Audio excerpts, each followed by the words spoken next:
Vivemos num mundo cheio de conflitos. Conflitos ideológicos, conflitos físicos. E enquanto estamos aqui na Terra, os conflitos continuarão. Mas muitos que acreditam em Deus, várias vezes questionam onde é que está Deus. Especialmente quando essas pessoas têm orado, têm se dedicado a Deus e a servir a Deus, mas na mesma passam por vários conflitos e sofrem muito. No estudo passado, nós analisamos o interesse global pelo livro de Daniel. Mas, no estudo de hoje, nós vamos falar sobre o grande conflito e como Deus está no controle de todos os conflitos. Não saia daí, porque o relógio profético está breve a começar.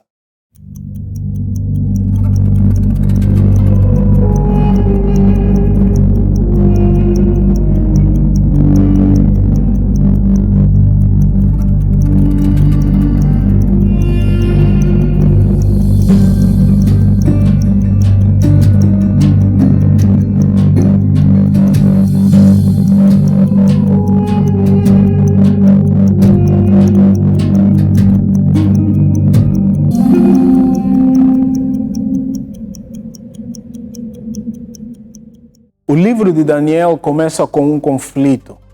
E neste conflito, o povo de Deus é derrotado. E para muitos, naquele contexto histórico de Israel, eles acreditavam que quando venciam uma guerra, foi porque o Deus da nação que venceu é um Deus mais forte em relação ao Deus da nação que havia sido derrotado. Então, para muitos, naquele período em que Israel havia sido derrotado, eles achavam que o Deus de Israel é um Deus fraco. Mas Daniel apresenta a derrota do povo de Deus num contexto da soberania de Deus. O povo foi derrotado porque Deus havia permitido. Vamos para Daniel capítulo 1, versículo 1. Diz o seguinte: No ano terceiro do reinado de Joiaquim, rei de Judá, veio Nabucodonosor, rei da Babilônia, a Jerusalém e a sitiou. A Bíblia introduz 2 reis e 2 reinos e um conflito. O povo de Deus foi derrotado. Este episódio, para muitos historiadores, aconteceu no ano 605. E, na verdade, é a única data em que nós podemos situar este conflito.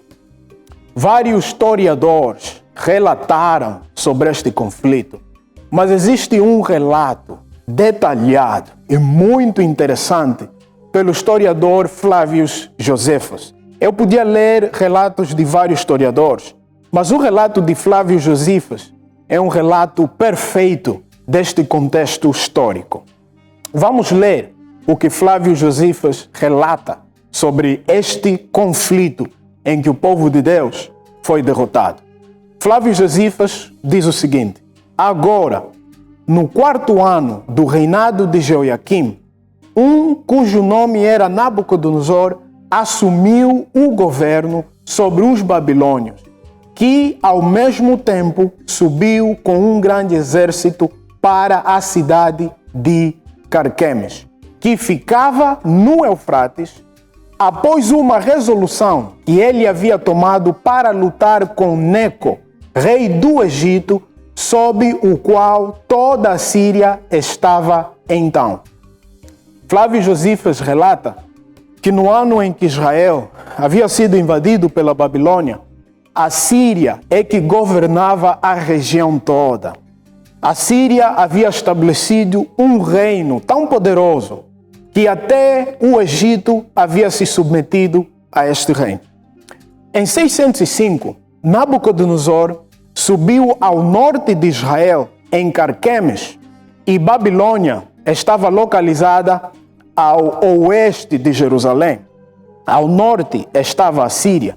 E a Babilônia sai do oeste, sobe para o norte, e no norte, em Carquemes, teve lá um conflito contra o exército do Egito.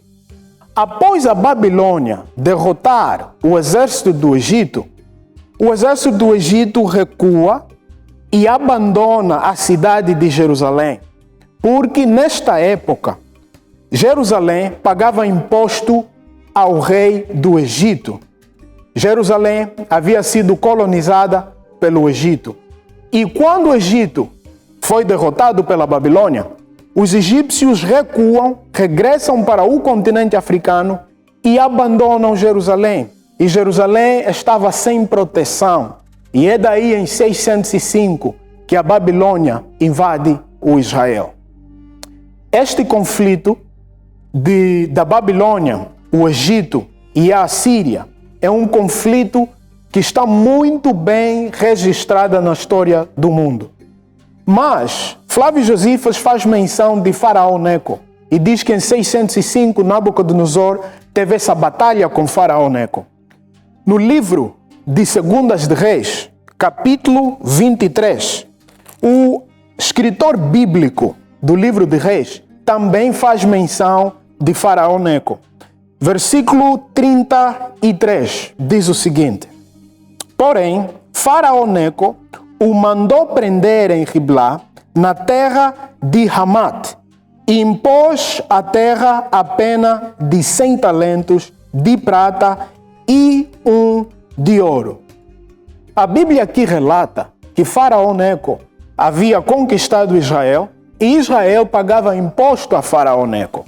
Foi nesta época, neste contexto histórico, que depois o Egito é derrotado e o Egito abandona Jerusalém como a sua colônia, sem proteção, e foram derrotados. Eu vou ler mais 2 versículos de Segundas de Reis 23. Eu agora vou ler o versículo 34, que diz o seguinte: Faraó Neco também constituiu rei a Eliaquim, filho de Josias, em lugar de Josias, seu pai, e lhe mudou o nome para Jeoiaquim. Porém, levou consigo para o Egito a Joacás, que ali morreu. É um episódio muito triste da história de Israel. O povo de Deus estava tão colonizada que nem conseguiam eleger o seu próprio rei. O Egito, por intermédio de Faraó Neco, é que elegia os reis que reinavam em Israel. E por que isso acontecia com o povo de Deus? Como é que a nação que adorava a Deus chegou até esse ponto, ao ponto de serem colonizados e ao ponto de ter um estrangeiro a eleger os reis numa nação santa? Israel havia abandonado as instruções de Deus. Israel já não obedecia aquilo que Deus orientava. Então Deus removeu a sua proteção. Eles foram invadidos pelo Egito. E depois, quando o Egito também foi derrotado em 605, a Babilônia também invade Jerusalém. É um episódio muito triste, porque isso não devia acontecer com o povo de Deus. Vivemos num mundo de conflito. E várias vezes, até pessoas que confiam em Deus também passam por dificuldades. Até pessoas que conhecem a verdade também sofrem com as ramificações dos conflitos que nós enfrentamos aqui na Terra. E este episódio de Israel é um lembrete para todos nós. Se formos fiéis a Deus, então as ramificações dos conflitos na Terra, para nós, em nossas vidas, serão reduzidas. Mas muitas das vezes, o povo de Deus sofre porque algumas pessoas entre o povo de Deus não são fiéis à palavra de Deus. E temos aqui um exemplo, o povo de Deus, Israel, sendo invadida por várias nações. Eu vou ler mais um texto nesse contexto de Faraó Neco, que é Segundas de Reis 23, versículo 35. Diz o seguinte: Jeoaquim deu aquela prata e aquele ouro a Faraó, porém estabeleceu um imposto sobre a terra, para dar esse dinheiro segundo o mandado de Faraó. Do povo da terra exigiu prata e ouro, de cada um segundo a sua avaliação, para o dar a Faraó Neco. Estes versículos mencionam Faraó Neco, Jeoiaquim e mencionam o povo de Deus. E este relato vai de acordo àquilo que Flávio Josífas relata, dizendo que Jerusalém havia sido invadida em 605 após a Babilônia derrotar Faraó Neco. Nós vamos continuar analisando algumas informações de Flávio Josífas, que revela mais um pouco sobre esse período histórico. Flávio Josífas continua dizendo o seguinte: e quando Neco entendeu a intenção do rei da Babilônia e que esta expedição foi feita contra ele, ele não desprezou sua tentativa, mas apressou-se com um grande bando de homens para o Eufrates, para se defender de Nabucodonosor. E quando eles se juntaram à batalha, ele foi derrotado e perdeu muitos 10 milhares de seus soldados na batalha. Por que é tão importante estabelecermos o contexto histórico de Daniel capítulo 1? Porque Daniel fará referências ao seu tempo. Daniel, no capítulo 2, ele receberá uma visão sobre os reinos que reinarão no planeta Terra. E Daniel, ao apresentar o primeiro reino, ele faz uma referência ao seu contexto imediato histórico. Quando chegarmos no capítulo 2, nós vamos revisitar esta data de 605. Mas é muito importante estabelecer o período dos acontecimentos que nós estamos a ler em Daniel capítulo 1.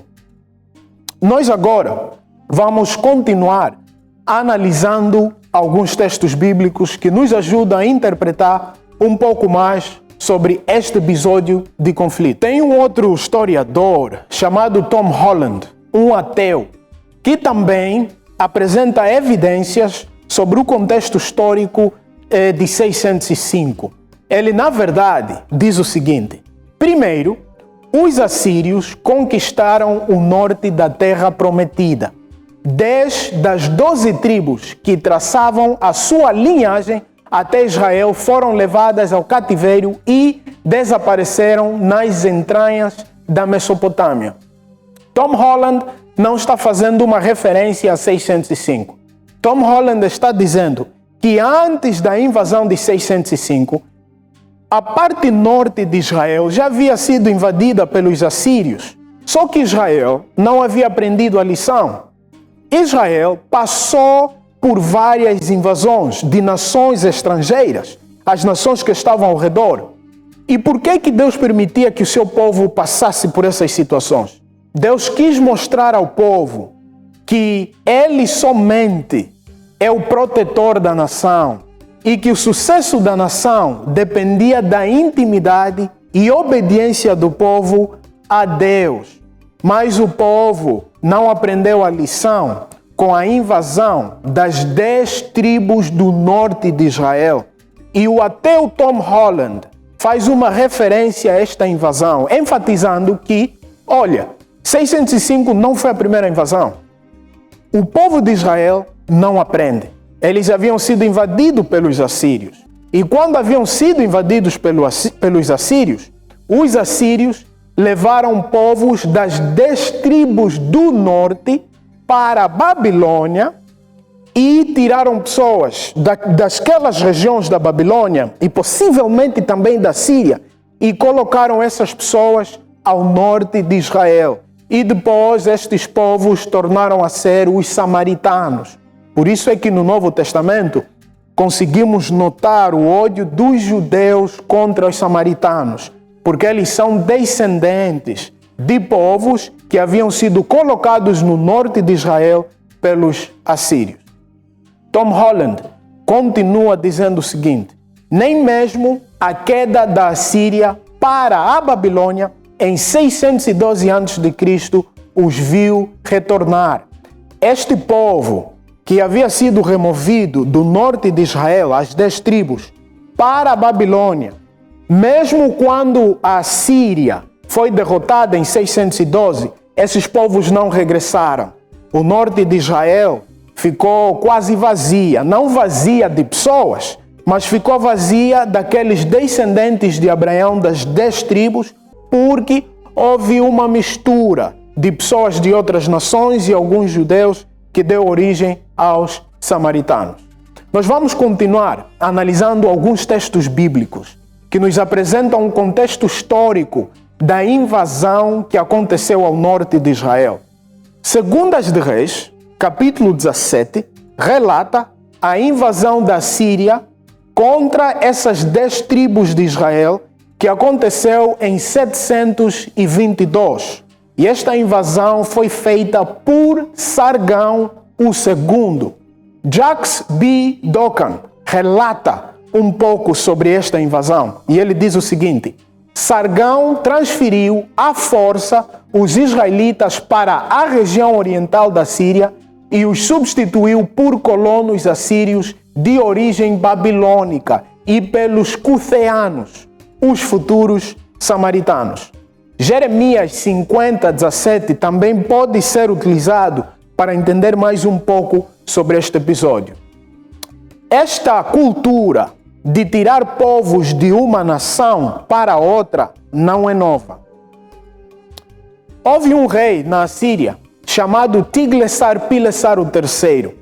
Ele havia introduzido esse costume de guerra de invadir uma nação e depois retirar o povo daquela nação e levá-los para uma outra nação.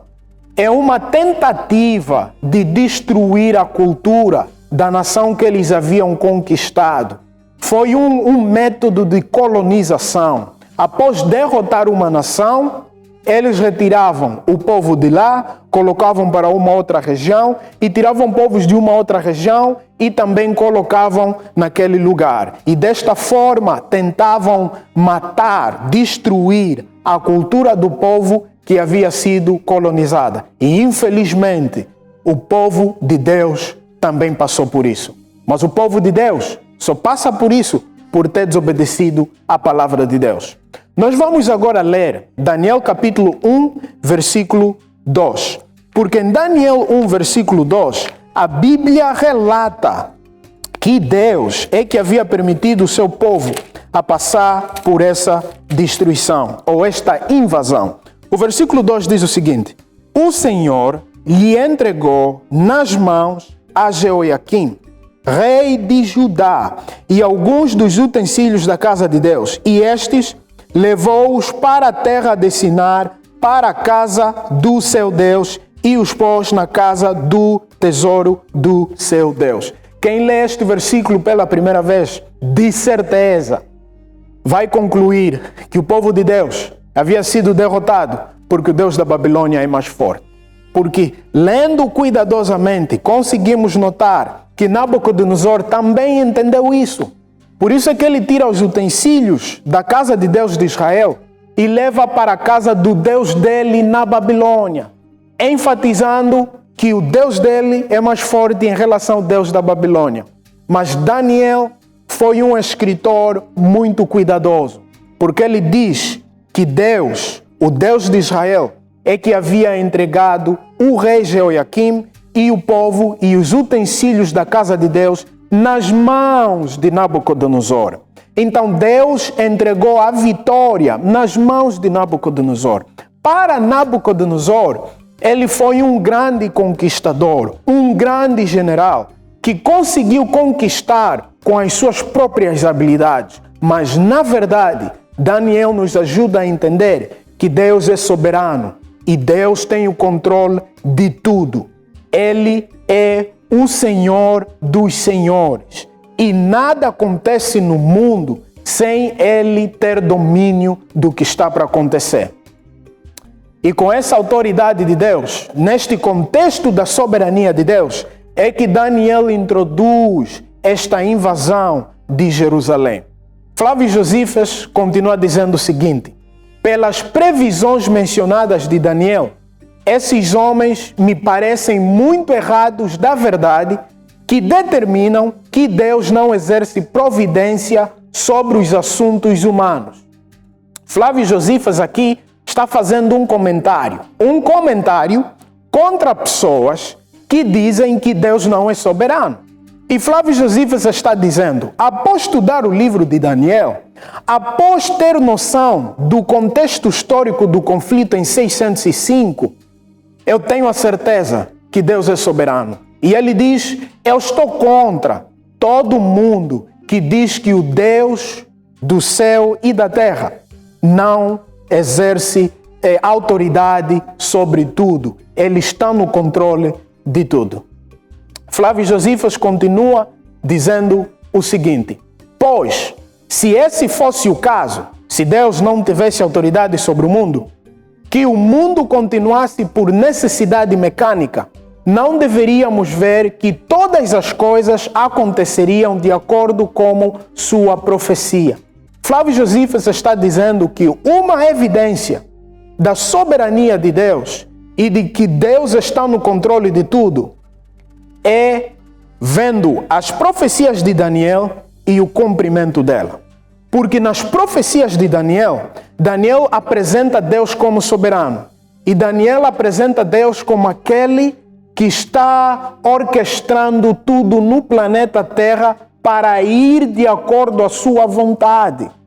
E Flávio Josífas, refletindo provavelmente nesta invasão de Jerusalém, tendo noção que Deus é que havia permitido essa invasão, ele diz que Deus influencia nos eventos do mundo para tudo correr de acordo à sua vontade. Ele continua dizendo o seguinte: agora, quanto a mim, descrevi esses assuntos, como os encontrei e os li. Esta declaração de Flávio Josífas é muito importante. Flávio Josífas está dizendo: olha, esta toda a informação que eu partilho, que escrevi sobre a invasão de Jerusalém em 605, muitos outros também possuem essa informação. Eu escrevi e li, mas muita gente já escreveu e também já leu sobre esta invasão.